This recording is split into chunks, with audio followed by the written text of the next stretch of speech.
The FEU juniors, women's, and seniors football teams were all recently crowned UAAP champions, confirming FEU's status as the UAAP's football dynasty. To help us discover FEU's recipe for football success, finals heroes Paulo Bugas and Ina Araneta join us live in the studio tonight. Good evening, Paulo. Good evening, Ina. And congratulations. Thank you po. And welcome, of course, to Sports Desk. Okay, gusto ko lang i-point out yung shirts nila. Nakikita, back-to-back champions and three-peat champions. Baka may malito eh. Baka may Mahirap malito. magbilang eh, pag marami kailangan na. klaro. Kasi sobrang dami nga ng championship. Can you just walk us through that? Ano nga yung feeling nun? You both scored the winning goals for your team. So, you know, like, how does that feel like na grabe yung winning culture nyo na champions kayo ulit? Ano po, yung feeling po kasi na pagiging champion po ulit kasi dahil nga sa hard work ng team tapos yung contribution every member sa team andun po kaya yung feeling ko po parang na-overwhelmed ako kasi ako yung winning goal pero hindi ko naman talaga in-expect yung goal ko eh. Sinunod ko lang kung ano yung advice ng coach ko so ayun, masaya kami lahat.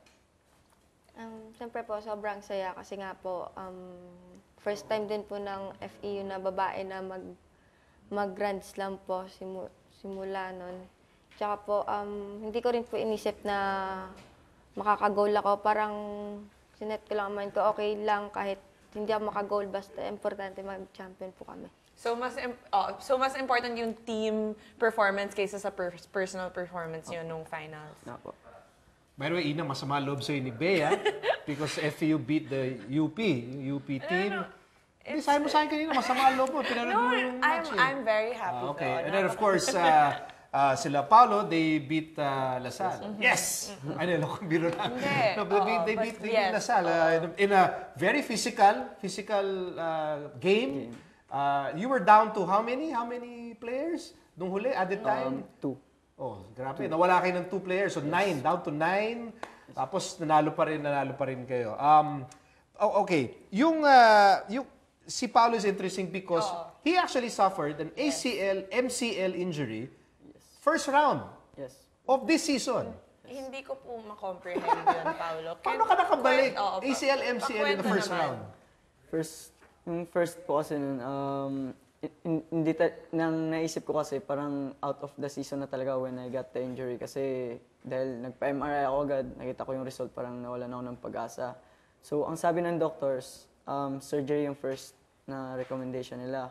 Tapos lumapit ako kay Sir Mark Molina, ang athletic director po namin. Ni-refer niya po ako sa CMS, sa West Lab po, kay Dr. Lial.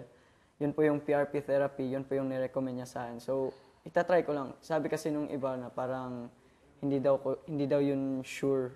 Pero kung mas pwede, surgery daw po. Pero wala namang mawawala sa akin ko, itatry ko yun. Kaya ayun po. And of course, si Ina naman, kung si Paulo, I don't know, bionic man ata to, no? Parang baliwala ACL, MCL. Ina, of course, you belong to a football family. Di ba? Tatay mo, player, dati. Of course, your brother, si Ian Araneta, kinakilala yan with the Ascal. So, ikaw naman, sumunod ka doon. Ano to? Pinakanak ka, medyo sumisipa ka na ng soccer ball? O ano ba? Paano mo ba nahiligan din yung football? Siguro po parang nadala din po ako sa family ko, tsaka nahawa din po siguro ako sa tatay tsaka sa kuya ko kasi pag nagte-training sila sa amin, sinasama nila ako. Tsaka yung sa probinsya namin, yung Barotac Nebo, parang football capital of the Philippines talaga. Correct, yes. Kaya yun, parang environment ko na rin yung makikita mo yung paglalaro ng football. Alright. Gusto ko lang matanong kasi, we've been talking about the winning culture of FEU. Ano sa tingin nyo yung difference ng football program nyo? I mean, bakit kayo talaga dominating sa UAP? Yung first po, yung football program namin, yung una po kasing pinag-practicean po talaga namin, yung basic po talaga, yung foundation skills. Both, women and men, kasama na po yung juniors. Kasi ako po, member po ako ng junior dati. Nag-start po kami sa foundation skills, yung basics po. Kaya yun po yung advantage namin siguro sa ibang teams, sa ibang players. As individual po, yung skills po, yun po. And for you, Ina? Yun nga din po kasi iisa lang naman po kasi si Master Kim po, na kabilang din po sa women's team. Tsaka nagtutulungan po yung lahat ng coaches para sa juniors, seniors na men's, yun po.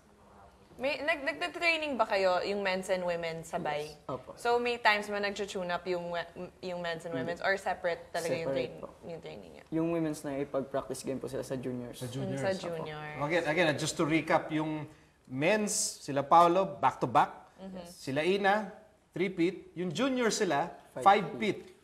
Medyo hindi sila, hindi allergic sa championship. Grabe. And of course, Master Kim is the parang architect of this Yes. program.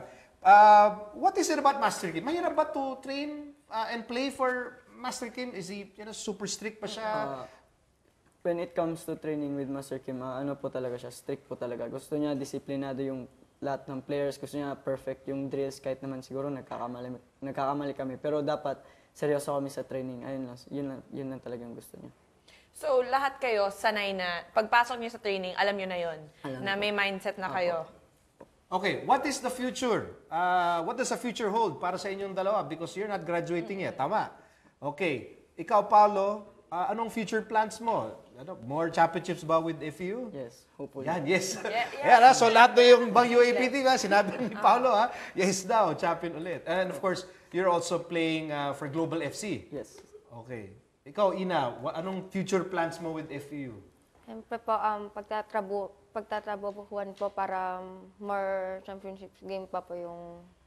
Second year ka pa lang? Opo. Parang siya. Ay, good luck na lang sa mga good luck sa mga kalaban. Pero can you talk about yung future? Like, meron ba kayong mga younger, kasi second year ka pa lang, so na-imagine ko yung mga freshie, may upcoming weapons ba ang FEU na hindi pa nagsha-shine? Meron naman po. Kasi yung mga graduating po na players sa juniors, halos same level na rin po kasi sa amin eh. So, experience na lang po talaga. Tsaka excited kami na makasama namin yung mga yun. Okay, baka gusto nyo pasalamatan all the FEU students and supporters for helping you win the championship. Yeah, sige, say thank you to them. Nagpapasalamat po kami sa lahat ng sumuporta sa amin, FAU community, sa families namin, sa friends, sa mga boss namin, Sir Mark Molina, Boss Anton, lahat ng staff sa athletic office, at sa CMS dahil sa pagtulong sa akin makarecover sa injury ko, si Dr. Leal, lahat ng staff, and to all co-athletes sa FEU. Yun na po. Thank you. Ina? Yun nga po, nagpapasalamat po kami sa lahat ng community dyan sa FEU, athletic department po kay Sir Mark Molina, sa coaches po, sa mga co-athletes namin na sumuporta po at nanood ng game namin ng finals. Paolo and Ina, salamat talaga sa pagpunta dito sa Sports Desk. We hope to Salamat see you po. guys soon. Thank you.